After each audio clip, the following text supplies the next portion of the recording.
اب تو آپ مجھے وزیر سے ملا دیں گے نا؟ دربار نے اپنی ہار مان لی تھی۔ اس نے کہا، ہاں میرے بھائی، میں اپنی شرط کے مطابق تمہیں ابھی لے کر وزیر کے پاس چلتا ہوں، آؤ میرے ساتھ۔ دربار نے امبر کو ساتھ لیا اور اسے لے کر شاہی محل میں وزیر کی طرف چل پڑا۔ ماریا اس کے ساتھ ساتھ چل رہی تھی۔ وزیر کی بارادری شاہی محل میں بادشاہ کی خوابگاہ کے ساتھ ہی تھی۔ دربان امبر کو بارادری کے باہر کھڑا کر کر بولا، میں تمہیں اٹیلہ اعظم کے وزیر خاص سے تو ملا رہا ہوں، مگر میری دو باتیں ہمیشہ یاد رکھنا۔ پہلی بات یہ کہ وزیر کے پاس جا کر میری تعریف کرنا، کہنا میں بہت ذمہ دار دربان ہوں۔ دوسری بات یہ کہ جب کبھی مجھے تمہارے جادو کی ضرورت پڑی نا تو میری مدد کرنا۔ اگر تم نے ایسا نہ کیا تو یاد رکھو مجھ سے بڑا دشمن کوئی نہیں ہوگا اور میرے آگے تمہارا جادو بھی نہیں چل سکے گا۔ امبر نے سوچا کہ اس شخص سے دشمنی لے کر اسے کیا کرنا ہے اور پھر وہ کیا کر سکتا تھا، یہ امبر کو خوب معلوم تھا۔ اس نے کہا، ہاں بھائی، میں یہ دونوں باتیں یاد رکھوں گا اور جس طرح سے تم نے مجھے ہدایت کی ہے نا، اس طرح سے ہر کام ہوگا۔ اس کے بعد دربان امبر کو لے کر وزیر کے پاس آ گیا۔ وزیر سنہری لباس پہنے ایک بڑے شاندار بستر پر نیم دراز تھا۔ دربار نے جا کر سر جھکا دیا اور بولا، حضور انور، آپ نے ایک بار حکم دیا تھا کہ اگر کہیں سے کوئی اچھا اور لائق حکیم ملے تو ضرور میرے پاس لانا۔ پس میں ایک ایسے حکیم کو آپ کے پاس لایا ہوں جو کہ اگرچہ نوجوان ہے مگر بے شمار خوبیوں کا مالک ہے۔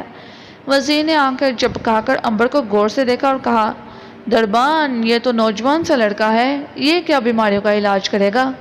دربار نے سر جھکا کر عرض کی، حضور انور، میں نے عرض کی تھی کہ اگرچہ یہ نوجوان ہے مگر اس کی قابلیت بہت ہے، یہ جادوگر بھی ہے اور سام کے کانٹے کا علاج بھی جانتا ہے۔ اسے بھی حضور سے ملنے کا بے حد شوق تھا۔ وزیر نے دربان کو انعام دے کر رخصت کر دیا۔ امبر کو بیٹھنے کا اشارہ کیا۔ امبر قالین پر بیٹھ گیا۔ ماریا بھی اس کے ساتھ ہی بیٹھ گئی۔ وزیر نے کہا، اے نوجوان، تجھے مجھ سے ملنے کا شوق کیوں تھا؟ امبر نے کہا، اس لیے حضور کہ میں نے آپ کی بڑی تعریف سنی تھی کہ آپ علم دوست ہیں، یعنی علم سے پیار کرتے ہیں، عالم لوگوں سے پیار کرتے ہیں اور ان کی قدر کرتے ہیں، اسی لیے میرے دل میں شوق پیدا ہوا کہ میں آپ سے ملوں۔ وزیر نے پوچھا، تم کس ملک کے رہنے والے ہو؟ امبر نے کہا، حضور میں ملک حبشہ کا رہنے والا ہوں۔ میرا رنگ کالا اس لیے نہیں ہے کہ میں بچپن سے ہی اپنے گرم وطن سے باہر چلا گیا تھا اور زیادہ دیر شمالی ہندوستان کے پہاڑوں میں جوگیوں اور سنیاسیوں کے ساتھ جڑی بوٹیوں کی تلاش میں پھراتا رہا ہوں۔ وزیر نے کہا، کیا تم سام کے کانٹے کا علاج بھی کر لیتے ہو؟ ہاں جناب۔ کیا تم جادو بھی جانتے ہو؟ جانتا ہوں حضور۔ کیا تمہیں کالا جادو بھی آتا ہے؟ ہاں جناب، تھوڑا بہت کالا جادو بھی جانتا ہوں۔ یہ سن کر وزیر پر ایک دم سے بستر سے اٹھ بیٹھا اور امبر کو اپنے قریب بلا کر کہا، شاباش، مجھے تم جیسے نوجوان کی تلاش تھی۔ اگر تم کالا جادو جانتے ہو تو پھر تم میری مدد کر سکتے ہو۔ سنو، اگر تم میری مدد کرو گے تو میں تمہیں اپنے دربار کا شاہی حکیم بنا دوں گا۔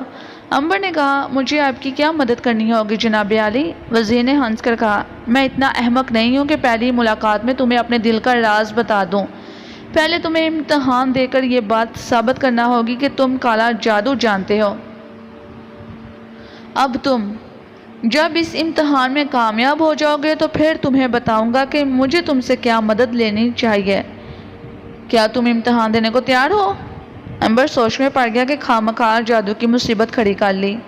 اس کے پاس اس قسم کی فضول باتوں کے لیے وقت نہیں تھا۔ اگلے روز بغداد شہر میں اٹیلا کے حکم سے لوگوں کا قتل عام شروع ہونے والا تھا، جس کو رکوانے کے لیے وہ شاہی محل میں داخل ہوا تھا، اور وہ ابھی تک کوئی ٹھوس کام کرنے کی بجائے صرف جادو کے کھیل ہی دکھا رہا تھا۔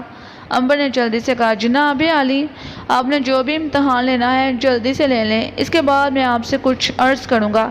وزیر قہقہہ لگا کر بولا، ٹھیک ہے، تمہارا امتحان ابھی سے شروع ہوگا۔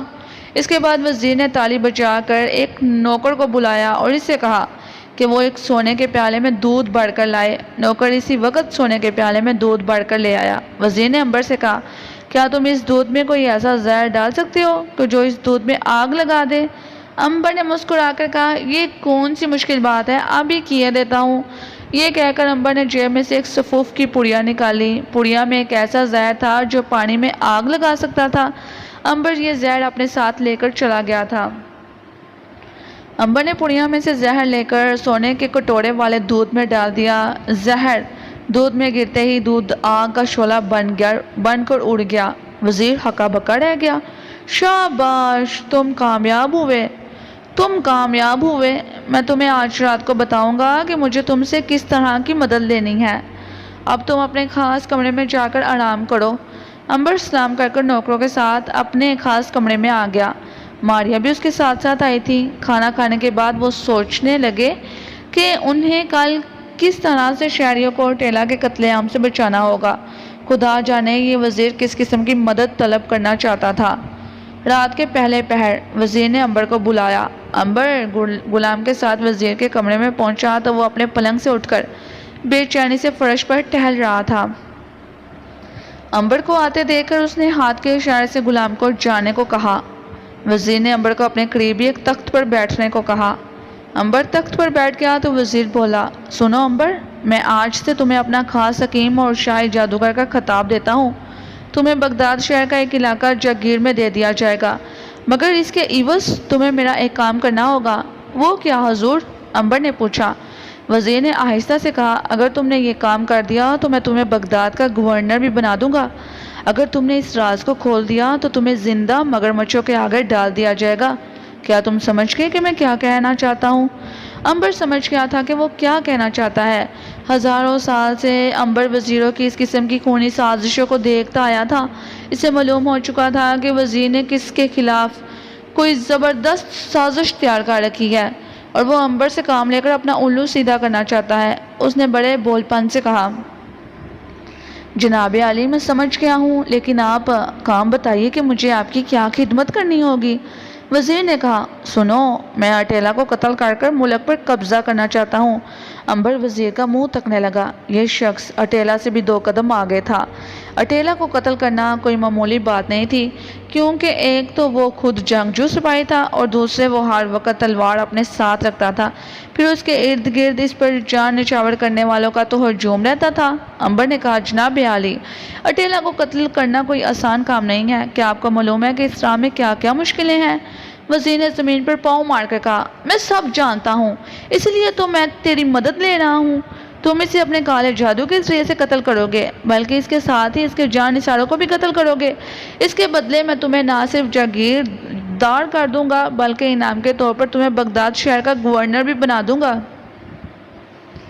امبر خاموش ہو گیا۔ وزیر نے کہا، تم خاموش کیوں ہو گئے ہو؟ امبر، کیا سوچ رہے ہو؟ امبر بولا، جناب عالی، میں یہ سوچ رہا ہوں کہ یہ کام بڑا مشکل ہے، اس میں بڑا خون خرابہ ہو سکتا ہے۔ وزیر کڑک کر بولا، میں خون خرابے کی پرواہ نہیں کرتا۔ اٹیلا کو قتل کرنے میں اگر ہزاروں آدمیوں کا خون بہتا ہے تو بے شک بہے، مجھے پرواہ نہیں۔ امبر نے کہا، جناب عالی، اس میں دوسرے انسانوں کا ہی نہیں بلکہ آپ کے خون بہنے کا بھی خطرہ ہے۔ ہو سکتا ہے میرا ارادہ جو ہے وہ ناکام ہو جائے اور آپ کے ساتھ ہم سب کو گرفتار کر موت کے گھاٹ اتار دیا جائے۔ وزیر سوچ میں پڑ گیا، پھر بولا، مگر تمہارا وار اوچھا کیوں پڑے گا؟ کیا تمہیں جادو پر مہارت نہیں ہے؟ کیا تمہارا جادو ٹھیک نہیں ہے؟ میں نے تو خود دیکھا ہے کہ تم جادو کے زور سے بہت کچھ کر سکتے ہو۔ اگر تم چاہو تو میں تمہیں اور انعام بھی دے سکتا ہوں۔ امبر آہستہ آہستہ جان بوجھ کر وزیر کو اس طرف لا رہا تھا جہاں وہ اس سے اپنی ایک شرط منوانا چاہتا تھا۔ جب امبر نے دیکھا کہ وزیر اٹیلا کو قتل کر ملک پر قبضہ حاصل کرنے کے لیے بڑی سے بڑی شرط ماننے کو تیار ہے تو اس نے کہا، میں اٹیلا کو اپنے جادو کے ذریعے قتل کر دوں گا، لیکن اس کے بدلے آپ کو صرف ایک کام کرنا ہوگا۔ وہ کیا؟ وزیر نے جلدی سے پوچھا۔ امبر نے کہا، وہ یہ کہ اٹیلا سے کہہ کر آپ کل بغداد میں ہونے والے قتل عام کو رکوا دیں گے، کیونکہ شہر میں ہر جگہ لوگوں کا خون بہہ رہا ہوگا تو میرا جادو نہیں چل سکتا۔ کیا آپ ایسا کروا سکیں گے؟ وزیر بولا، اگرچہ ایسا ہونا مشکل ہے، اٹیلا کو بادشاہ اور شاہی خاندان کے فرار ہونے کا سخت غصہ ہے۔ اس نے فیصلہ کر رکھا ہے کہ وہ کل سے بغداد شہر کے لوگوں کو قتل کرنا شروع کر دے گا۔ پھر بھی میں کوشش کروں گا کہ قتل عام نہ ہو۔ امبر نے جٹ سے کہا، جناب یہ آپ کا کام ہے، اگر آپ قتل عام رکھوانے میں کامیاب ہو گئے تو اٹیلا کو دنیا کی کوئی طاقت میرے کالے جادو کے شکنجے سے نہیں بچا سکے گی، اور اگر آپ کامیاب نہ ہوئے اور کل شہر میں قتل عام شروع ہو گیا تو میں اٹیلا کو اپنے جادو کے زور سے قتل نہ کر سکوں گا، میرا جادو بیکار ہو جائے گا۔ وزیر بولا، لیکن کالا جادو تو خون خرابے میں بڑا چلتا ہے۔ امبر نے کہا، ٹھیک ہے، مگر میرا جادو قتل عام میں نہیں چلتا، میں نے یہ کئی بار آزما کر دیکھا ہے۔ آپ کوشش کریں کہ کل کے خون خرابے کو رکوا دیں، میں اٹیلا کا سر کاٹ کر آپ کے پاس لے آؤں گا۔ اور اس کے جان سر کو کیا ہوگا؟ میں ان سب کو بھی ٹھکانے لگانا چاہتا ہوں۔ امبر نے کہا، ان کے کٹے ہوئے سر بھی اب اپنے آپ کے قدموں میں آ جائیں گے۔ وزیر نے کہا، تو پھر کل بغداد میں رعایا کا قتل نہیں ہونے دوں گا۔ امبر بولا، یہ قتل عام کم از کم 4 دنوں تک رک جانا چاہیے، کیونکہ میرا جادو 4 روز کے بعد اثر کرے گا۔ میں اپنا عمل 4 روز تک جاری رکھوں گا۔ وزیر نے کہا، ایسا ہی ہوگا، 4 روز تک میں شہر میں لوگوں کا قتل عام رکھوا دوں گا۔ ٹھیک ہے، میں آج ہی سے اپنا عمل شروع کر رہا ہوں، مجھے جس چیز کی ضرورت ہوگی آپ سے کہہ دوں گا۔ اس سمجھوتے کے طے پاتے ہی امبر سیدھا اپنے کمرے میں آ گیا۔ یہاں ماریا اس کی راہ دیکھ رہی تھی۔ امبر نے ساری باتیں ماریا کو سنا دی۔ ماریا نے حیرانی سے پوچھا، امبر بھائی، کیا آپ جادو کر کر اٹیلا کو قتل کر دیں گے؟ کیا آپ اس وزیر کے ہاتھ مضبوط کریں گے جو اٹیلا سے کم ظالم نہیں؟ امبر نے کہا، ماریا بہن، تم ابھی بڑی بولی ہو۔ ہم جس کام کے لیے یہاں آئے تھے وہ ہم نے پورا کر دیا۔ ہم نہیں چاہتے تھے کہ شہر میں رعایا کا قتل عام ہو، وہ ہم نے رکوا لیا۔ ماریا نے کہا، وہ تو ٹھیک ہے، مگر جب تک ہم کل اپنی آنکھوں سے نہیں دیکھ لیں گے یہاں سے نہیں جائیں گے۔ ایسا ہی ہوگا۔ دوسری طرف وزیر اپنی خوابگاہ سے نکل کر سیدھا اٹیلا کے محل میں گیا۔ اٹیلا اس وقت کھانا کھانے کے بعد اپنے شاندار پلنگ پر لیٹا تلوار سے کھیل رہا تھا۔ وزیر کو آتا دیکھ کر اسے نعرہ لگا کر کہا، ہم بغداد کے لوگوں سے بادشاہ کے فرار کا بدلہ لیں گے، کل اس شہر کے بچے کو قتل کر دیا جائے گا۔ وزیر نے آگے بڑھ کر اٹیلا کے پاؤں چومے اور کہا، حضور عالی جاں، اگر اس غلام کو اجازت ہو تو ایک بات عرض کروں؟ اٹیلا نے کہا، تمہیں اجازت ہے۔ وزیر مکاری سے منہ بنا کر بولا، عالی جاں، اگر آپ صرف 4 روز کے لیے شہر میں قتل عام کو رکھوا دیں تو میں وعدہ کرتا ہوں کہ بادشاہ اور شاہی خاندان کے سارے افراد کو آپ کے قدموں میں لا کر حاضر کروں گا۔ اٹیلا اپنے پلنگ پر سے ایک دم اٹھ بیٹھا۔ وزیر، یہ تم کیا کہہ رہے ہو؟ وزیر نے کہا، عالی جاں، میں سچ عرض کر رہا ہوں۔ اٹیلا نے پوچھا، مگر تم بھاگے ہوئے بادشاہ اور شاہی خاندان کو کہاں سے پیدا کرو گے؟ کیا تمہیں معلوم ہے کہ وہ کہاں چھپے ہوئے ہیں؟ اگر تمہیں معلوم ہے تو ہم ابھی چل کر انہیں وہاں سے پکڑ کر لے آتے ہیں۔ بولو، یہ کیا راز ہے؟ وزیر بڑا ہوشیار تھا، اس نے سر جھکا کر اٹیلا کا گھٹنا چوما اور کہا، عالی جاں، میرے پاس ایک بڑا زبردست بوڑھا جادوگر ہے۔ اس نے مجھ سے کہا ہے کہ وہ اپنے جادو کے زور سے بادشاہ اور شاہی خاندان کو حاضر کر سکتا ہے۔ شرط یہ ہے کہ 4 روز تک شہر والوں کو معاف کر دیا جائے۔ عالی جاں، اگر ہم نے شہریوں کا قتل عام شروع کر دیا تو پھر بھی یہ یقین نہیں ہے کہ بادشاہ اور شاہی خاندان کو گرفتار کر سکیں گے۔ کیوں نہ ہم اس جادوگر کی بات کو آزمائیں؟ اٹیلا نے کہا، کیا تم کو اس بوڑھے جادوگر پر بھروسہ ہے؟ وزیر بولا، جی ہاں سرکار، وہ تو بڑا زبردست جادوگر ہے۔ وہ کہتا ہے کہ میرا جادو چل جائے گا اور بادشاہ جہاں کہیں بھی ہوگا اپنے شاہی خاندان کے ساتھ اٹیلا اعظم کے قدموں میں حاضر ہو جائے گا۔ اٹیلا نے کہا، بہت اچھا وزیر، ہم تمہاری بات مان لیتے ہیں، لیکن ہم اس بوڑھے جادوگر سے مل کر خود اپنی تسلی کرنا چاہتے ہیں۔ کیا تم اس جادوگر کو ہمارے سامنے حاضر کر سکتے ہو؟ وزیر جٹ بولا، کیوں نہیں حضور، میں صبح اسے آپ کی خدمت میں حاضر کر دوں گا۔ بہت خوب، ہم صبح تمہارا اور جادوگر کا انتظار کریں گے۔ وزیر اٹیلا کی خوابگاہ سے نکل کر سیدھا امبر کے کمرے میں آیا۔ یہ اسے ایک نئی مصیبت پڑ گئی تھی، لیکن اسے یقین تھا کہ وہ اس مصیبت سے بڑی خوبی سے نکل جائے گا۔ اس نے آتے ہی ساری بات امبر کو کہہ ڈالی۔ امبر نے کہا، وزیر صاحب، آپ بالکل نہ گھبرائیں، میں خود اٹیلا اعظم کے پاس جا کر اسے سمجھا دوں گا، وہ میری بات پر اعتبار کرے گا۔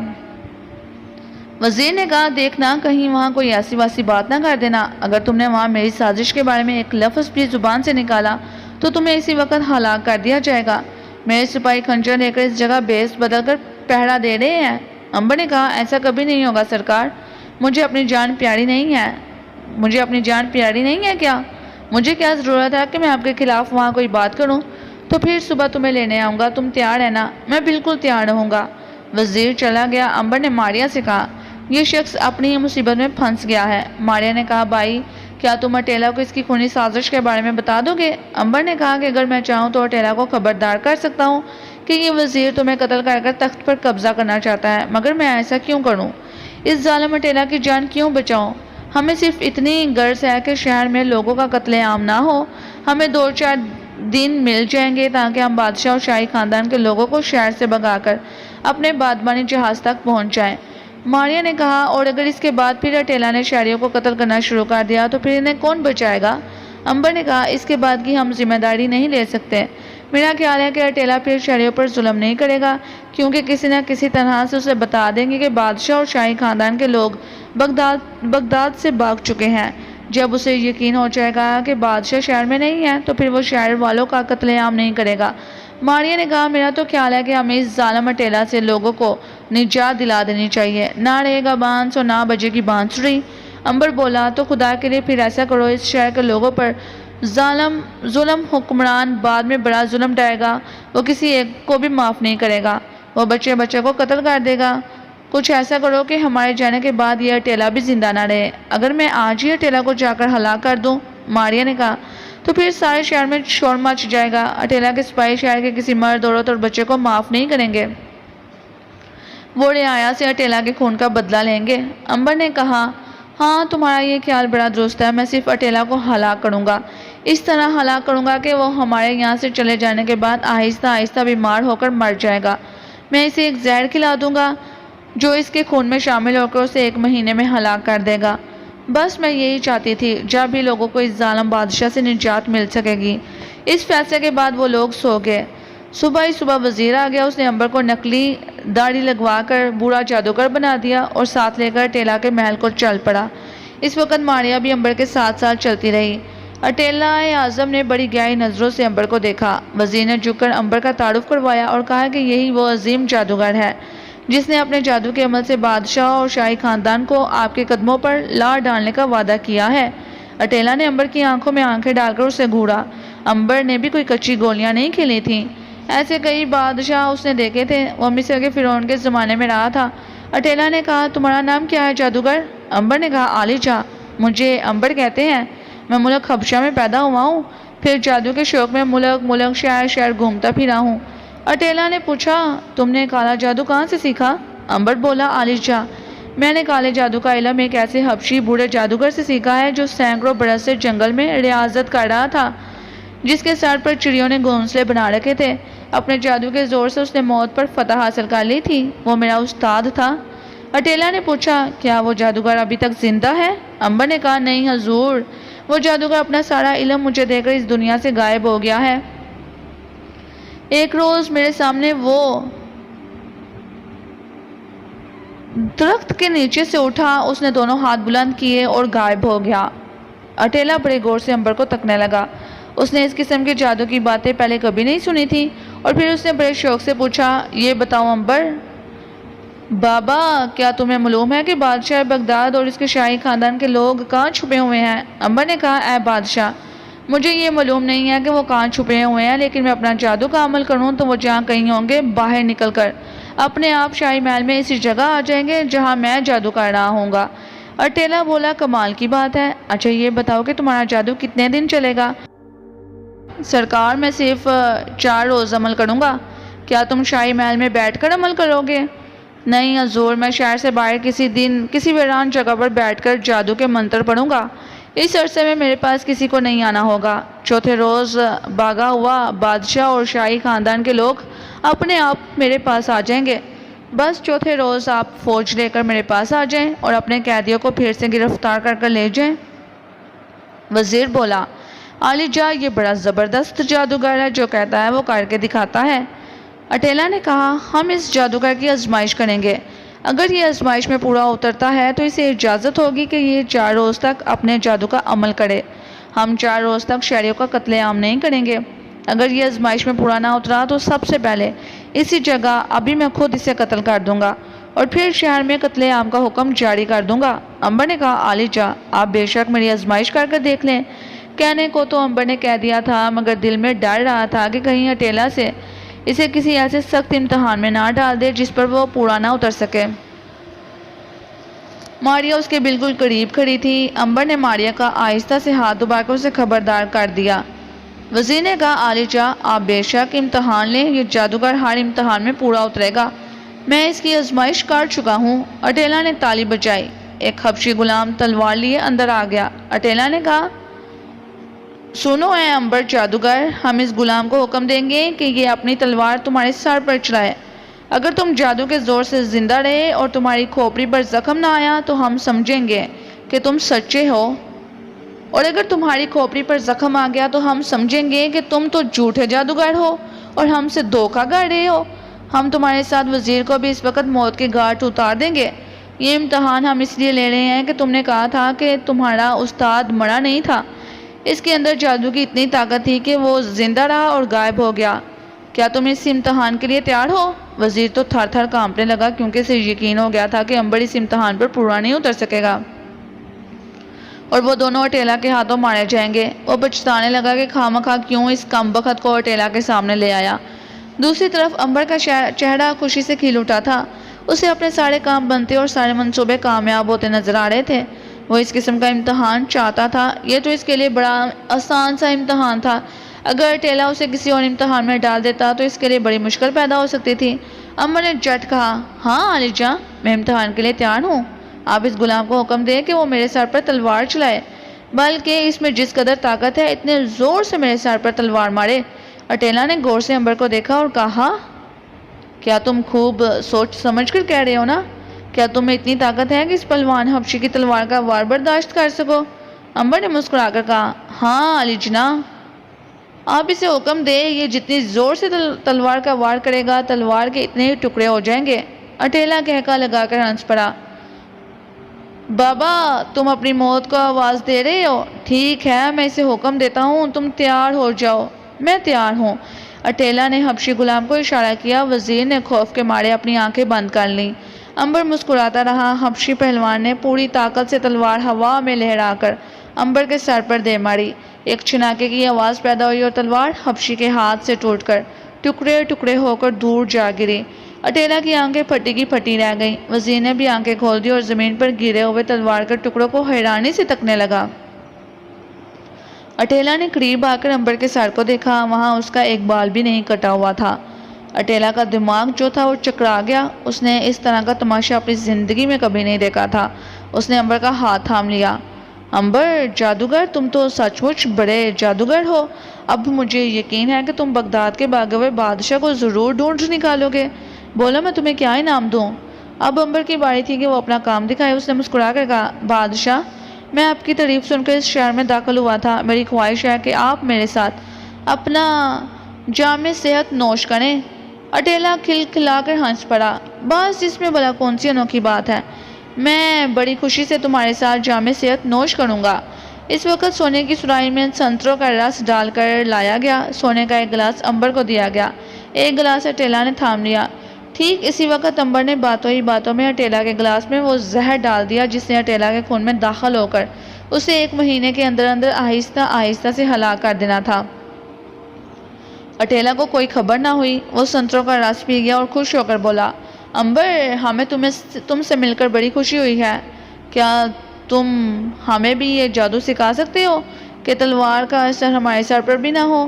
اگر تم نے ہمیں یہ جادو بتا دیا تو ہم تو تمہیں اپنی فوج کا سپاسالار مقرر کر دیں گے۔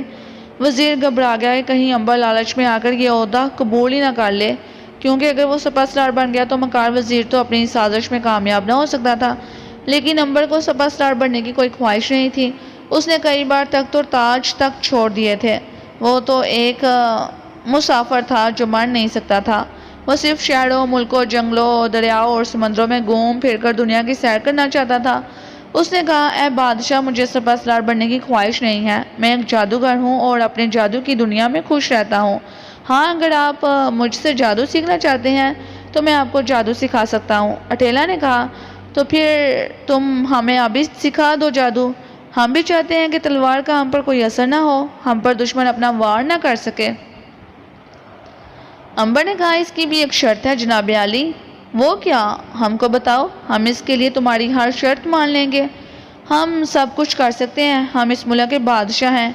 امبر بولا، شرط صرف یہ ہے کہ میں 4 روز کے بعد آپ کو جادو سکھا سکوں گا۔ میں چاہتا ہوں کہ سب سے پہلے میں آپ کے بھاگے ہوئے قیدیوں کا کھوج لگاؤں، کیونکہ میں نے اس پر کام شروع کر دیا ہے۔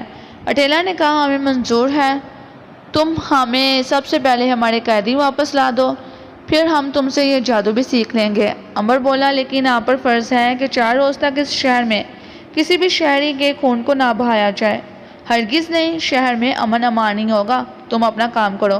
بہت بہتر، اب اجازت دیں تاکہ میں شہر سے باہر ایک ویران کھنڈر میں جا کر اپنے جادو کا کام شروع کر سکوں۔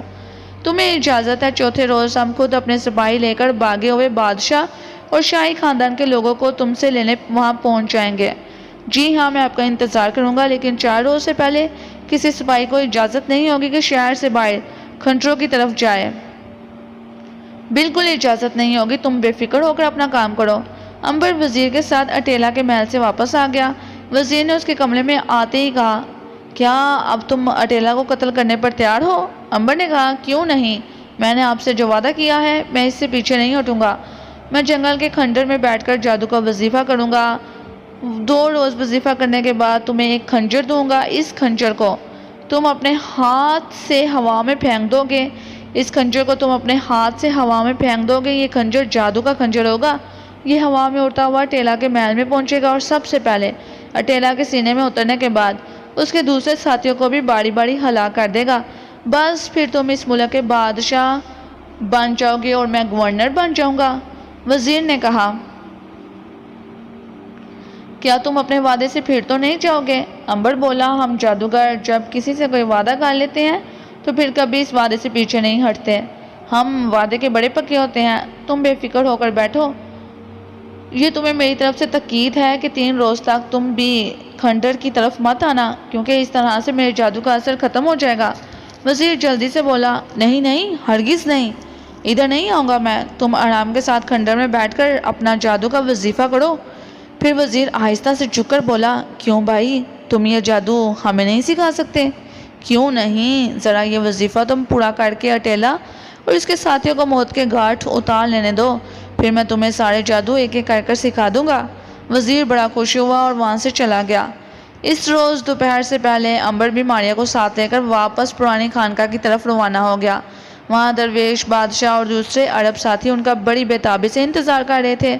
جب وہ خانقاہ میں داخل ہوئے تو اسے نیچے تہہ خانے میں لے گئے۔ تہہ خانے میں جا کر امبر نے ان سب کو ساری کی ساری کہانی سنا ڈالی۔ وہ بڑے خوش ہوئے کہ امبر نے دانش مندی اور اپنی ہوشیاری سے کام لے کر نہ صرف شہریوں کا بے گناہ قتل عام رکوایا تھا، بلکہ اتنی اجازت بھی لے لی تھی کہ ہر طرف اس طرف نہ کوئی سپاہی نہ آئے۔ بادشاہ بغداد نے کہا، بیٹا تم بڑے انمول رتن ہو، تم پر ہم جتنا بھی ناز کریں نہ کم ہے۔ امبر نے کہا، اب ہمیں یہاں وقت ضائع نہیں کرنا چاہیے۔ آج ہی رات ہمیں اس خانقاہ سے نکل کر دریائے دجلہ کے کنارے کنارے اس طرف سفر شروع کر دینا چاہیے جہاں میرا جہاز کھڑا ہے۔ ایسا ہی ہوگا، درویش نے کہا۔ انہوں نے مل کر کھانا کھایا اور بڑی بےتابی سے رات کا انتظار کرنے لگے۔ رات کے اندھیرے میں انہوں نے وہاں سے فرار ہونا تھا۔ شاہی خاندان کے فرار کا انتظام پہلے سے کر لیا گیا تھا۔ 4 اونٹ اور 12 گھوڑے خانقاہ سے تھوڑے فاصلے پر ایک خفیہ جگہ پر چھپا کر باندھ دیے گئے تھے۔ رات آدھی گزر گئی تو سب لوگ اٹھ کھڑے ہوئے۔ شاہی خاندان کے شہزادوں اور شہزادیوں کو ملکہ کے ساتھ 4 اونٹوں کے کچادوں پر بٹھا دیا گیا تھا۔ امبر ناگ اور درویش 3 گھوڑوں پر سوار ہو کر سب سے آگے تھے۔ ماریا بھی خاموشی سے ایک گھوڑے پر سوار ہو گئی۔ باقی گھوڑوں پر دوسرے عرب مجاہد سوار ہو گئے۔ ان سب نے سیاہ کپڑے پہنے ہوئے تھے تاکہ رات کے اندھیرے میں وہ دور سے کسی سپاہی کو دکھائی نہ دے۔ آدھی رات کو یہ شاہی قافلہ پرانی خانقاہ سے نکل کر دریائے دجلہ کی طرف روانہ ہو گیا۔ رات بڑی خاموش تھی۔ آسمان پر ستارے چمک رہے تھے۔ ان کی ہلکی ہلکی زرد روشنی میں صحرا دور تک نظر آ رہا تھا۔ یہ لوگ بڑی تیز رفتاری سے روانہ ہوئے تھے۔ اسے خیال تھا کہ جلد سے جلد بغداد کے علاقے سے نکل جائیں گے۔ ساری رات قافلہ بڑی خاموشی سے صحرا میں چلتا رہا۔ صبح کی نیلی روشنی نمودار ہوئی تو دور سے انہیں کھجور کے جھنڈ نظر آئے۔ امبر ان راستوں سے پوری طرح سے خبردار تھا۔ وہ ناگ، بادشاہ اور درویش کے ساتھ آگے آگے چل رہا تھا۔ باقی مجاہد شاہی خاندان کے اونٹوں کی حفاظت کرتے ان کے آگے آگے پیچھے چل رہے تھے۔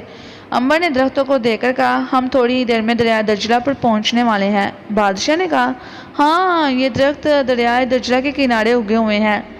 قافلہ چلتا رہا۔ سورج مشرق سے اپنی سنہری کرنیں لے کر نکلا تو یہ لوگ دریا پر پہنچ گئے۔ امبر اور ناگ نے خدا کا شکر ادا کیا، کیونکہ اگر وہ صحرا میں راستہ بھول کر بھٹک جاتے تو پھر وہ ساری زندگی اپنی منزل پر نہیں پہنچ سکتے تھے۔ ناگ نے کہا، ہمیں دریا کے ساتھ ساتھ سفر کرنا ہوگا۔ درویش بولا، دریا میں کس جگہ تمہارا جہاز کھڑا ہے امبر؟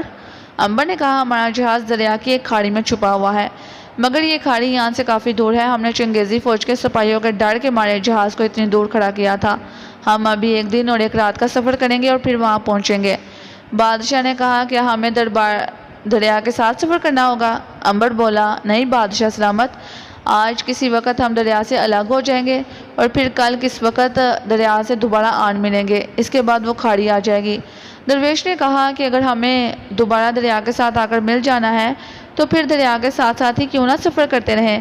ناگ نے کہا کہ اس کی وجہ یہ ہے کہ جہاں سے ہم دریا کو چھوڑ دیں گے وہاں سے دریا کے کنارے دلدلی ہیں. اس میں اونٹوں اور گھوڑوں کے دنس جانے کا خطرہ ہے. ہمیں بہرحال وہی راستہ اختیار کرنا چاہیے جس راستے سے ہم آئے ہیں.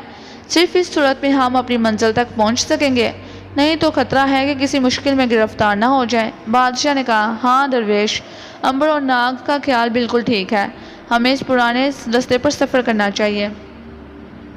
چنانچہ قافلہ سفر کرتا رہا. کچھ دور درختوں کے ساتھ ساتھ سفر کرتے ہوئے وہ دوپہر کے بعد دریا کے کنارے سے الگ ہو گئے.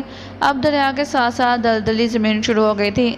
دریا سے دور ہو کر وہ ایک صحرا میں آ گئے جہاں کہیں بھی کسی درخت کا سایہ نہیں تھا. ایک جگہ قافلے نے پڑاؤ کاٹ کر کھانا کھایا، تھوڑا سا آرام کیا اور پھر سفر شروع کر دیا.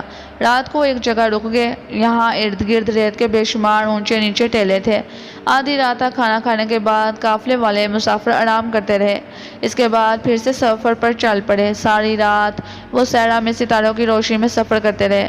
صبح کے وقت وہ پھر دریا کے ساتھ آن ملے. اب وہ اپنی منزل کے قریب تھے. امبر نے بادشاہ اور درویش سے کہا ہم منزل سے دور نہیں ہیں، کچھ فاصلے پر ایک پہلا دن گزرنے کے بعد ہمیں دریا کی کھاڑی میں اپنا جہاز نظر آ جائے گا. وہ چلتے رہے. ناگ نے امبر کو الگ لے جا کر کہا امبر اس خزانے کا کیا کرنا ہے جو ہم نے صحرا میں ایک پرانے کھنڈر میں دبا رکھا ہے؟ ماریا نے بھی امبر سے یہی سوال کیا. امبر بھائی ہم خزانے کو اس صحرا میں نہیں چھوڑ سکتے اور ساتھ بھی نہیں لے کر جا سکتے. امبر نے کہا ساتھ کیوں نہیں لے جا سکتے؟ ماریا بولی کہ اس لیے کہ ان لوگوں کا کوئی اعتبار نہیں ہو سکتا ہے، یہ ہمارے خزانے کو لوٹ لیں. امبر ہنس کر بولا یہ لوگ مسلمان ہیں اور مسلمانوں کی ایمانداری ساری دنیا میں مشہور ہے، ہم خزانہ نکال کر ساتھ لے جائیں گے. ناگ نے کہا امبر بھائی کہنے کو تو آپ ٹھیک کہتے ہیں، مگر ہم خواہ خطرہ کیوں مول لیں اور کسی کی ایمانداری کو کیوں آزمائیں؟ بہتر یہ ہوگا کہ ہم چھپ کر خزانہ جہاز میں ساتھ رکھ لیں. وہ کیسے؟ اس سلسلے میں ماریا کا گھوڑا ہماری مدد کرے گا. اگر ہم کسی طرح سے خزانہ ماریا کے گھوڑے پر رکھ دیں تو وہ خزانہ کسی کو نظر نہیں آئے گا. امبر نے کہا یہ تو ٹھیک ہے، مگر خزانہ کھنڈروں سے جا کر اپنے ساتھ لائے گا کون؟ ماریا بولی یہ کام میں خود کر لوں گی، آپ لوگ کھاڑی کی طرف جائیں، میں صحرا میں جا کر خزانہ اٹھا کر لے آؤں گی. ناگ نے کہا ماریا بہن تمہیں معلوم ہے خزانہ کس جگہ دفن ہے؟ کیوں نہیں، میں اس مقام کو جانتی ہوں، آپ لوگ کھاڑی کی طرف جائیں، میں خزانہ لے کر آ جاؤں گی. امبر نے کہا کیا ہاں، لیکن ہم جہاز پر زیادہ دیر انتظار نہیں کر سکیں گے، بہتر ہوگا کہ تم آج شام تک خزانہ لے کر جہاز پر آ جاؤ. ماریا نے کہا کیوں نہیں، اس میں ایسی مشکل بات کون سی ہے، یہاں سے کھنڈر بہت قریب ہے، میں شام ہونے تک آ جاؤں گی. بہت اچھا، تم خدا کا نام لے کر جاؤ. ماریا ایک مقام پر ان لوگوں سے الگ ہو گئی. اس نے گھوڑے کو راستے پر ڈال دیا جو صحرا میں اس کھنڈر کی طرف چلا گیا تھا جہاں خزانہ دفن تھا. چلتے چلتے تھوڑی دیر بعد اسے دور سے کھنڈر نظر آنے لگے. ماریا نے گھوڑے کی رفتار تیز کر دی. ادھر قافلہ بھی کھاڑی کے پاس پہنچ گیا. دور سے انہیں جہاز کے مستول نظر آئے تو قافلے میں خوشی کی لہر دوڑ گئی. بادشاہ نے امبر سے کہا امبر بیٹا تم نے شاہی خاندان کی مدد کر کر ہمارے دل جیت لیے ہیں. اگر خدا اس وقت تمہیں ہماری مدد کو نہ بھیجتا تو میرے سارے خاندان کو قتل کر دیا جاتا. امبر نے کہا بادشاہ سلامت، آپ ایک نیک دل مسلمان بادشاہ ہیں، آپ کی مدد کرنا میرا فرض تھا. میں تو خدا کا شکر ادا کرتا ہوں کہ اس نے مجھے اس قابل بنایا کہ میں آپ کی مدد کر سکا اور آپ کے کسی کام آ سکا. کھاڑی کے کنارے پہنچ کر قافلہ رک گیا. امبر اور ناگ نے مل کر جاڑیوں میں چھپائی ہوئی کشتی کو باہر نکالا. سب سے پہلے اس میں شہزادوں اور ننھی شہزادیوں کو سوار کر دیا گیا. ناگ کو ان کے ساتھ کیا اور کشتی جہاز کی طرف بہنے لگی. جہاز اسی طرح سے کھڑا تھا، اس کے بادبان لپٹے ہوئے تھے. ناگ نے رسی کی سیڑھیوں کی مدد سے سارے شاہی خاندان کو ملکہ اور بادشاہ سمیت جہاز کے عرصے پر پہنچا دیا. اس کے بعد وہ خود بھی جہاز کے اوپر آ گیا. اس نے نیچے جا کر سب کو دونوں کیبنوں میں آرام کرنے کے لیے کہا. باورچی خانہ کھول دیا گیا. اس نے شہزادیوں سے کہا میرے بچوں، یہاں کھانے پینے کی ہر شے موجود ہے، آرام سے جو دل کرے کھاؤ پیو اور خدا کا شکر ادا کرو. اس کے بعد ناگ کشتی میں سوار ہو کر واپس کنارے پر آ گیا تاکہ وہاں سے دوسرے لوگوں کو بھی لا کر جہاز پر سوار کروایا جا سکے۔ تھوڑی دیر بعد سارے کے سارے مسافر جہاز پر آ چکے تھے۔ گھوڑوں اور اونٹوں کو صحرا میں آزاد کر دیا گیا کیونکہ جہاز پر ان کا سوار ہونا بیکار تھا اور صحرا میں سفر کر کے وہ واپس جا نہیں سکتے تھے کیونکہ صحرا میں گھوڑے اور اونٹ عام طور پر اپنا راستہ تلاش کر کر منزل پر پہنچ جاتے ہیں۔ اب ناگ اور امبر کو ماریا کا انتظار تھا۔ ابھی شام نہیں ہوئی تھی۔ سب لوگ جہاز کے ڈیک پر بیٹھے آپس میں باتیں کر رہے تھے۔ بادشاہ نے کہا میرا خیال ہے کہ میں اگر یہاں سے خلیج فارس کے پانیوں میں سفر کر کر امارا کی بندرگاہ پر پہنچ جاؤں تو وہاں مجھے اپنے بانجے کے ہاں پناہ مل سکتی ہے۔ وہاں سے ہم فوج لے کر بغداد پر حملہ کر کر اپنا کھویا ہوا تخت حاصل کر سکتے ہیں۔ درویش نے کہا بادشاہ سلامت، آپ کا خیال بڑا اچھا ہے۔ امارا کی فوج اور بانجا آپ پر جان چھڑکتے ہیں۔ بادشاہ نے کہا اس کے لیے ہمیں جلد سے جلد یہاں سے نکل جانا چاہیے، وقت بڑا قیمتی ہے، ہمیں اسے ضائع نہیں کرنا چاہیے۔ امر نے کہا مشکل یہ ہے کہ ابھی ہوا تیز نہیں ہے، اتنی ہوا نہیں ہے کہ بادبانی جہاز کو آگے دھکیل سکے۔ تو پھر ہمیں کب تک یہاں رہنا ہوگا؟ درویش نے پوچھا۔ ناگ نے کہا زیادہ دیر نہیں، مجھے امید ہے کہ رات کے وقت ہوا چلنے لگے گی، ہم آدھی رات کو کوچ کر جائیں گے۔ اصل میں امبر اور ناگ صرف ماریا کے لیے وہاں رکے ہوئے تھے، نہیں تو اتنی ہوا ضرور تھی کہ دریا میں وہ سفر کر سکیں۔ اب ذرا ماریا کی بھی خبر لیتے ہیں۔ ماریا گھوڑے دراتی اس کھنڈر میں پہنچ گئی جہاں انہوں نے مل کر خزانے کو دفن کیا تھا۔ وہ ابھی گھوڑے پر سوار تھی کہ کیا دیکھتی ہے کھنڈر میں سے ایک آدمی نکل کر باہر آیا، پھر وہ دوسرا باہر آ گیا۔ وہ دونوں بڑے غور سے صحرا میں دیکھ رہے تھے۔ ایک نے کہا تمہارا وہم ہے، یہاں ہمارے سوا اور کوئی نہیں ہے۔ پہلے نے کہا میں نے اپنے کانوں سے کسی گھوڑے کے ہنہنانے کی اور اس کے قدموں کی آواز سنی ہے۔ وہ ٹھیک کہہ رہا تھا، ماریا کا گھوڑا ایک بار ہنہنایا بھی تھا اور کھنڈروں کے پتھروں پر سے اس کے قدموں کی آواز بھی گونجی تھی۔ بہرحال دونوں نے جب دیکھا کہ صحرا خالی ہے تو وہ واپس کھنڈر میں چلے گئے۔ ماریا سوچنے لگی یہ کم بخت کہاں سے آ گئے، اور پھر کوئی پتہ نہیں تھا کہ وہ دو ہی ہیں یا زیادہ ہیں۔ اس کے لیے کھنڈر کے اندر جا کر دیکھنا بہت ضروری تھا۔ ماریا گھوڑے کو دور لے گئی، یہاں اس نے جھاڑیاں چوگی ہوئی تھیں، ادھر ماریا نے جا کر گھوڑے کو پیچھے چھپا دیا اور خود گھوڑے پر سے اتر کر کھنڈر کی طرف چلنے لگی۔ مصیبت یہ تھی کہ وہ خود تو نظر نہیں آئی تھی مگر ریت پر اس کے قدموں کے نشان برابر پڑ رہے تھے۔ خدا کا شکر تھا کہ وہاں کوئی ان نشانوں کو دیکھنے والا نہیں تھا، نہیں تو ان نشانوں کی مدد سے ماریا کو گرفتار کر کر اپنے قابو میں کیا جا سکتا تھا۔ ماریا جلدی سے کھنڈروں میں آ گئی۔ یہاں پتھر ہی پتھر زمین پر بکھرے تھے، پتھروں پر ماریا کے پاؤں کے نشان نہیں پڑ رہے تھے۔ ماریا ایک ٹوٹی پھوٹی دیوار کے پیچھے لگ کر کھڑی ہو گئی۔ اندر سے صرف دو آدمیوں کی باتوں کرنے کی آواز آ رہی تھی۔ پھر اس نے سنا کہ جیسے کوئی شخص پتھروں کو زمین پر سے اکھاڑ رہا ہے۔ ماریا جلدی سے اندر آ گئی۔ کھنڈروں میں وہی دو ڈاکو بیٹھے تھے، قریب ہی ان کے گھوڑے بندھے ہوئے تھے۔ وہ دونوں ڈاکو ہاتھوں میں کھندالے لیے ٹھیک اسی جگہ سے پتھروں کی سیل اکھاڑ رہے تھے جہاں انہوں نے خزانے کو دفن کیا تھا۔ ماریا پہلے تو پریشان ہو گئی کہ یہ کم بخت ان کے خزانے کو چرانے وہاں کہاں سے آ گئے۔ اسے اس بات کی بھی حیرانی تھی کہ ان لوگوں کو یہ پتہ کیسے چل گیا کہ یہاں خزانہ دفن ہے۔ بہرحال یہ وقت اس قسم کی باتوں کے سوچنے کا نہیں تھا کیونکہ وہ لوگ تو خزانہ نکال کر لے جا رہے تھے۔ ڈاکوؤں نے کھدالوں سے سیل اکھاڑ کر پڑے پھینک دی۔ سیل کے نیچے سے خزانے کا صندوق نکل آیا۔ دونوں ڈاکوؤں کے منہ سے خوشی کی چیخ نکل گئی، مل گیا خزانہ! خزانہ انہیں سچ مچ مل گیا تھا۔ ماریا چوکس ہو گئی۔ انہوں نے صندوق کو باہر نکال کر رکھ دیا۔ ڈھکن کھول کر دیکھا تو سونے کی اشرفیوں اور ہیرے کے جواہرات کے ڈھیر کو دیکھ کر ان کی آنکھیں چکا چوندھ ہو گئی تھیں۔ وہ خوشی سے ناچنے لگے تھے۔ ایک نے کہا چلو اسے جلدی سے یہاں سے اٹھا کر گھوڑے پر رکھتے ہیں، اب ہم بہت امیر ہو گئے ہیں، ہم کو یہاں سے نکل جانا چاہیے۔ انہوں نے خزانے کے صندوق کو گھوڑے پر لادنے کے لیے کام کرنا شروع کر دیا۔ ایک ڈاکو نے خزانہ دوسرے ڈاکو کے کندھے پر رکھ دیا۔ اب ماریا کے لیے خاموش رہنا خطرے سے خالی نہیں تھا۔ اس نے زور سے گرجدار آواز میں کہا، خبردار، اس جگہ خزانے کو واپس رکھ دو جہاں سے اٹھایا ہے۔ دونوں ڈاکو چونک کر ادھر ادھر تکنے لگے، وہاں کوئی بھی نہیں تھا۔ انہوں نے پھر سے خزانے کو گھوڑے پر رکھنے کی کوشش شروع کر دی۔ ماریا نے آگے بڑھ کر ایک ڈاکو کی نیام سے تلوار کھینچ لی اور گرجدار آواز میں کہا، اگر تم لوگ خزانے کو یہاں پھینک کر نہ بھاگے تو میں تم دونوں کو قتل کر دوں گی۔ میں اس خزانے کا بھوت ہوں۔ ڈاکو ڈر گئے کہ مگر خزانہ پھر بھی نہ چھوڑنا چاہتے تھے۔ اتنی دولت انہیں ساری زندگی کہیں سے نہیں مل سکتی تھی۔ ایک ڈاکو نے خزانے کو گھوڑے پر رکھا اور اس پر سوار ہو کر بھاگ اٹھا۔ ماریا بھی فوراً گھوڑے پر سوار ہوئی اور ڈاکو کے پیچھے دوڑی۔ وہ کھنڈر سے باہر نکل کر صحرا میں دوڑنے لگی۔ ماریا نے اس کا تعاقب شروع کر دیا۔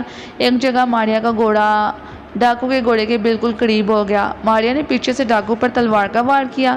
تلوار اس کی گردن پر لگی اور وہ گھوڑے پر سے گر پڑا۔ ماریا نے خزانہ گھوڑے پر ہی رہنے دیا، گھوڑے کی باگ تھامی اور اسے لے کر ان جھاڑیوں میں آگے جہاں اس کا اپنا گھوڑا کھڑا تھا۔ اس نے اپنے گھوڑے پر سوار ہو کر دوسرا گھوڑا آزاد کر دیا اور خزانے والے گھوڑے کی باگ تھام کر واپس جہاز کی طرف روانہ ہوگی۔ جس وقت وہ دریا کے کنارے پر پہنچی، سورج غروب ہونا شروع ہو گیا تھا۔ ناگ اور امبر اس کا بے چینی سے انتظار کر رہے تھے۔ امبر جہاز سے اتر کر دریا کے کنارے ٹہل رہا تھا۔ رات گہری ہونے لگی تھی۔ صحرا کے آسمان پر ستارے چمک رہے تھے۔ جہاز پر شاہی خاندان کے بچے آرام کر رہے تھے۔ بادشاہ اپنے کیبن میں تھا۔ عرب مجاہد درویش اور ناگ عرشے پر بیٹھے باتیں کر رہے تھے۔ ناگ نے بھی محسوس کیا کہ اتنی دیر ہو گئی ہے اور ماریا ابھی تک نہیں آئی، ضرور کوئی گڑبڑ کی بات ہے، چل کر دیکھنا چاہیے۔ اس نے درویش سے کہا، میرا خیال ہے آج رات ہوا نہیں چلے گی، شاید ہمیں صبح یہاں سے لنگر اٹھانا پڑیں گے، اسی لیے آپ سب لوگ جا کر آرام کریں۔ درویش نے کہا، معلوم تو کچھ ایسا ہی ہوتا ہے۔ اس کے بعد وہ اپنے ساتھیوں کو لے کر نیچے کیبن میں جا کر لیٹ گیا۔ جہاز کا عرصہ خالی ہو گیا تو ناگ جہاز پر سے اتر کر دریا کے کنارے امبر کے پاس آ گیا۔ امبر بھی ماریا کے انتظار میں بے چینی سے ٹہل رہا تھا۔ اس نے کہا، امبر بھائی، ماریا کا جلدی پتہ کرنا چاہیے، خدا خیر کرے وہ ابھی تک نہیں آئی، کسی مصیبت میں نہ پھنس گئی ہو۔ امبر نے کہا، ہاں میں خود اس کے لیے بڑا پریشان ہوں، چلو چل کر دیکھتے ہیں۔ ابھی وہ جانے کی تیاریاں کر رہے تھے کہ انہیں گھوڑے کے چلنے کی آواز سنائی دی۔ کیا دیکھتے ہیں کہ سامنے سے ایک خالی گھوڑا چلا آ رہا ہے جس پر خزانے کا صندوق لدا ہوا ہے۔ وہ لپک کر اس کی طرف آگے، اس کے ساتھ ہی وہ گھوڑا جس پر ماریا سوار تھی۔ ماریا اور اس کا گھوڑا غائب تھے۔ امبر نے آگے بڑھ کر کہا، ماریا تم آ گئی؟ ہاں امبر بھائی، ناگ بولا، خدا کا شکر ہے، ہم تو بڑے پریشان ہو رہے تھے۔ امبر نے کہا، آخر بات کیا ہوئی، تم نے اتنی دیر کیوں کر دی؟ ماریا نے کہا، بس وہی پرانی بات، دو ڈاکو کہیں سے آ کر خزانے کو چرا کر لے جانے کی کوشش کر رہے تھے۔ امبر سر چٹک کر بولا، اوفو، ان کمبخت ڈاکوؤں سے نہ جانے کب ہمارا پیچھا چھوٹے گا، ہر جگہ آ کر مصیبت ڈال دیتے ہیں، آؤ اب جلدی سے جہاز پر چلو۔ انہوں نے خزانے کا صندوق کو گھوڑے پر سے اتار کر کندھے پر رکھا اور اسے لے کر چھپتے چھپاتے جہاز کے عرصے پر آ گئے۔ ناگ نے بڑی عقل مندی کا کام کیا تھا جو جہاز پر سب لوگوں کو عرصے سے نیچے بھجوا دیا تھا۔ عرصہ بالکل خالی تھا۔ وہ خزانے کے صندوق کو سیڑھیوں سے اتار کر چپکے سے اپنے خاص تہہ خانے والے کیبن میں لے گئے۔ وہاں لے جا کر انہوں نے خزانے کو ایک جگہ کونے میں خالی بوڑوں کے نیچے سے چھپا کر رکھ دیا۔ اس کام سے فارغ ہو کر انہوں نے اطمینان کا سانس لیا۔ امبر نے کہا، اب جب کہ ہم خزانے کو جہاز پر لے آنے میں کامیاب ہو گئے ہیں، میرا خیال ہے کہ ہمیں اب جتنی جلدی ہو سکے یہاں سے نکل جانا چاہیے، کیونکہ ہو سکتا ہے اٹیلا کے سپاہی ہماری تلاش میں نکل پڑے ہوں۔ ناگ نے کہا، ہاں اٹیلا کے جاسوس بڑے خطرناک ہیں اور وہ ضرور ہر جگہ پھیلے ہوں گے۔ اس قوم کی جاسوسی بڑی سخت ہوتی ہے، ہم ان کے جاسوسوں سے تبت میں پہلے بھی بھگت چکے ہیں۔ ماریا نے کہا، ہوا بھی خوب چلنے لگی ہے، ہمیں لنگر اٹھا کر یہاں سے نکل جانا چاہیے۔ امبر نے جا کر بادشاہ اور درویش کو اطلاع کر دی۔ ہوا چل پڑی ہے اور وہ لوگ جہاز کو لے کر چل رہے ہیں۔ سب لوگ بڑے خوش ہوئے۔ سارے عرب مجاہد امبر اور ناگ کی مدد کرنے کے لیے اوپر آ گئے۔ انہوں نے لنگر اٹھائے اور بادبانوں کو کھولنے میں مدد دی۔ جہاز دریا میں سمندر کی طرف سے سفر کرنا شروع کر دیا۔ ساری رات جہاز دریا کی لہروں پر سفر کرتا رہا۔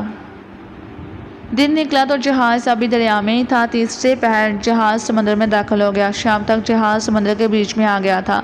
اب آسمان پر اچانک گہرے گہرے بادل چھانا شروع ہو گئے، تیز ہوا چلنے لگی، بارش کی جڑی لگ گئی۔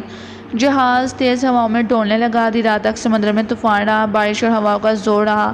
رات کے پچھلے پہر ہوا اور بارش کا زور ٹوٹ گیا۔ صبح ہوئی تو آسمان پر ابھی تک بادل چھائے ہوئے تھے، مگر طوفان ختم ہو چکا تھا، بارش بھی تھم چکی تھی۔ سارا دن جہاز سمندر میں سفر کرتا رہا۔ امبر بڑی مہارت سے جہاز کو ٹھیک راستے پر چلا رہا تھا۔ بادشاہ اور درویش نے اسے بتایا کہ امارا کی بندرگاہ خلیج فارس کے جنوب مغرب میں ہے اور اس کی سب سے بڑی نشانی یہ ہے کہ اس کے کنارے پر سیاہ رنگ کی بڑی بڑی چٹانوں کا سلسلہ شروع ہو جاتا ہے۔ شام تک یہ چٹانیں کہیں نظر نہ آئیں۔ اگلا دن شروع ہوا تو دور سے انہوں نے سیاہ چٹانوں کے سلسلے کو دیکھا۔ بادشاہ نے کہا، میرے بچوں، یہی امارا کا ساحل ہے۔ امبر نے ناگ سے کہا، جہاز کے بادبانوں کا رخ ساحل کی طرف موڑ دو۔ ناگ نے مستولوں کے اوپر چڑھ کر بادبانوں کا رخ کناروں کی طرف کر دیا۔ جہاز اب آہستہ آہستہ کنارے کی طرف بڑھنے لگا۔ تھوڑی دیر بعد وہ کنارے پر کھڑے تھے۔ امبر اور ناگ نے شاہی خاندان کو جہاز سے اتارا۔ جہاز کو ساحل پر ہی لنگر ڈال کر کھڑا کر دیا گیا۔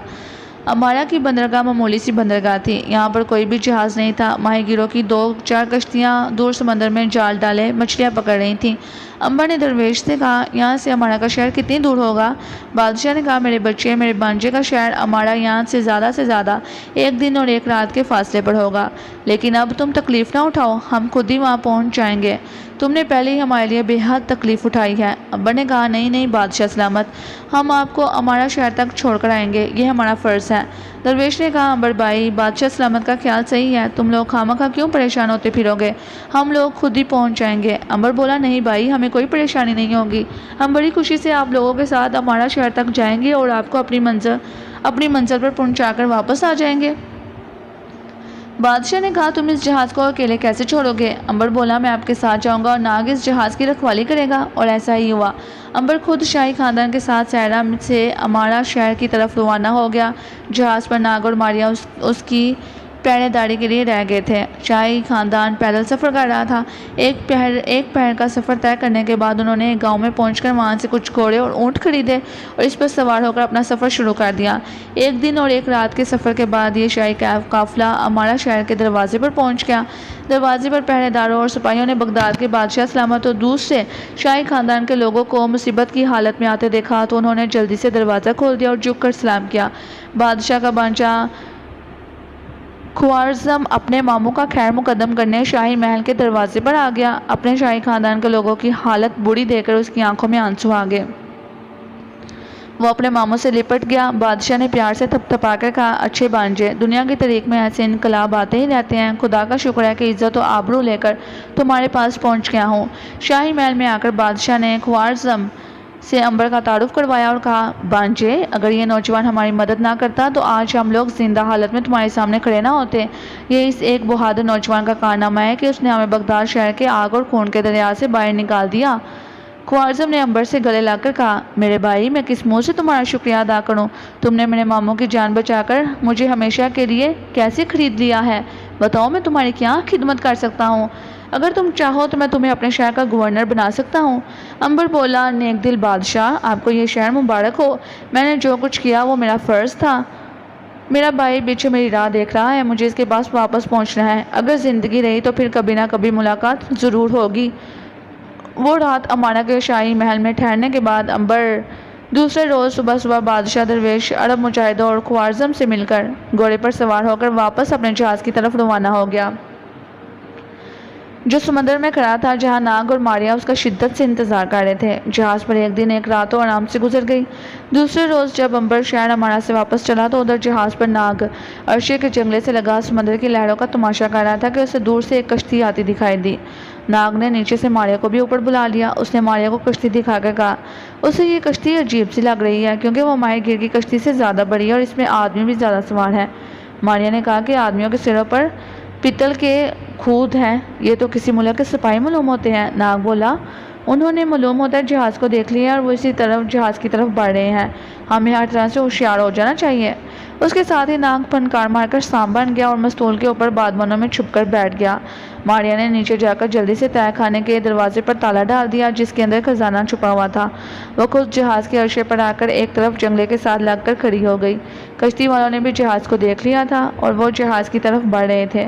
جب کشتی قریب آ گئی تو ماریا نے دیکھا کہ اس میں 10-11 سپاہی بیٹھے تھے، ان کے ہاتھوں میں لمبے لمبے نیزے تھے اور کمر کے گرد خمدار تلواریں اور خنجر لٹک رہے تھے۔ کچھ سپاہیوں کے کندھوں پر کمانیں اور ترکش میں تیر تھے۔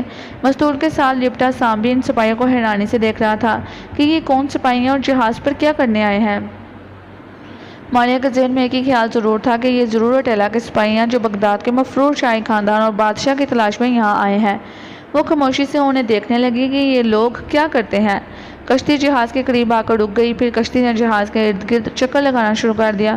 3-4 چکر لگانے کے بعد کشتی جہاز کے پیندے کے ساتھ لگ کر کھڑی ہو گئی۔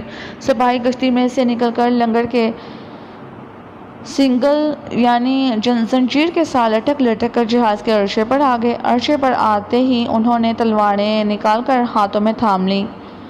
کمانوں پر تیر چڑھا لیے گئے، گویا وہ مقابلے کے لیے بالکل تیار ہو گئے تھے۔ ایک آدمی جو ان کا سپہ سالار لگتا تھا آگے بڑھ کر بولا کچھ سپاہی یہاں پہرا دیں گے، کچھ سامنے جا کر پہرا دیں گے، میں نیچے جاتا ہوں۔ جہاز خالی معلوم ہوتا ہے لیکن ہو سکتا ہے دشمن نے ہمیں دھوکہ دینے کی کوشش کی ہو۔ سالار اپنے ساتھ سپاہیوں کو لے کر ننگی تلواریں لیے اور نیزے ہاتھ میں لیے جہاز کی سیڑھیوں پر سے نیچے اتر گیا۔ ماریا نے سوچا کہ اس کا ان سپاہیوں کے ساتھ نیچے جانا ضروری ہے تاکہ وہ معلوم کر سکے کہ خزانہ تو ان کے ہاتھ میں نہیں لگ گیا۔ ماریا جلدی سے بڑی خاموشی سے سیڑھیوں پر پاؤں رکھتی نیچے اتر گئی۔ اس وقت سپاہی باورچی خانے میں گھسے ہوئے تھے اور ایک ایک چیز کو بڑے غور سے دیکھ رہے تھے۔ سلار نے چولہے کو ہاتھ لگا کر کہا، چولہا ٹھنڈا نہیں ہے۔ اس کا مطلب یہ ہے کہ یہ جہاز خالی نہیں، یہاں لوگ موجود تھے جو شاید ہمیں دیکھ کر اس جہاز پر یا کسی دوسری جگہ پر جا کر چھپ گئے ہیں۔ ہم انہیں تلاش کر کر چھوڑیں گے۔ باورچی خانے سے نکل کر یہ لوگ ساتھ والے کیبن میں آ گئے۔ یہاں تپائی پر سمندری رستوں کا نقشہ پھیلا ہوا تھا۔ سلار نے نقشے کو جھک کر بڑے غور سے دیکھا اور کہنے لگا، اس جہاز پر بڑا لمبا سفر کیا گیا ہے۔ یہاں جس جگہوں پر نشان لگے ہیں، اسے معلوم ہوتا ہے کہ یہ جہاز ساری دنیا کے چکر لگا چکا ہے۔ یہاں سے نکل کر یہ لوگ اس کیبن میں آ گئے جہاں ماریا سوتی تھی۔ یہاں ماریا کا بستر دیکھ کر انہوں نے آپس میں باتیں شروع کر دی اور پھر تہہ خانے کے دروازے پر آ گئے جس پر بڑا سا تالا لگا تھا۔ سلار نے حکم دیا کہ تالا توڑ دیا جائے۔ سپاہیوں نے آگے بڑھ کر تالا توڑ دیا۔ یہ لوگ تہہ خانے میں داخل ہو گئے۔ یہ وقت بڑا نازک تھا۔ ماریا اس وقت تک حملہ نہیں کر سکتی تھی جب تک کہ سپاہی خزانے پر ہاتھ نہیں ڈالتے تھے۔ سپاہی نے تہہ خانے کی تلاشی لینی شروع کر دی۔ انہوں نے ایک ایک شے کو الٹ پلٹ کر دیکھا۔ بدقسمتی سے ایک سپاہی نے خالی بوری کو ہٹایا تو نیچے سے خزانے کا صندوق نظر آ گیا۔ انہوں نے ڈھکنا کھولا تو ہیرے جواہرات کو دیکھ کر سلار کی آنکھیں کھل گئیں۔ اس نے سپاہی کو حکم دیا کہ خزانے کو نکال کر اوپر لے جایا جائے۔ اب ماریا برداشت نہیں کر سکتی تھی۔ حملہ کرنے کا وقت آ گیا تھا۔ وزیر نے تلوار نکالی اور وہ تہہ خانے کے دروازے کے باہر کھڑی ہو گئی۔ جو ہی ایک سپاہی باہر نکلا، ماریا نے ایک ہی وار سے اس کی گردن تن سے جدا کر دی۔ یہ سپاہی کون تھے؟ کہاں سے آئے تھے؟ کیا ماریا خزانے کو ان لوگوں سے بچا سکی؟ کیا امبر واپس جہاز پر پہنچ گیا؟ ان سوالوں کے جوابات کے لیے اسی ناول کی اگلی قسط یعنی 47 قسط ملاحظہ کیجیے گا۔ اگر آپ کو میری یہ ویڈیو پسند آئی ہے تو میرے چینل کو سبسکرائب کریں اور اس ویڈیو کو لائک کریں اور بیل آئیکن کو پریس کریں تاکہ آپ کو ملتی رہے تمام ویڈیو اپڈیٹس۔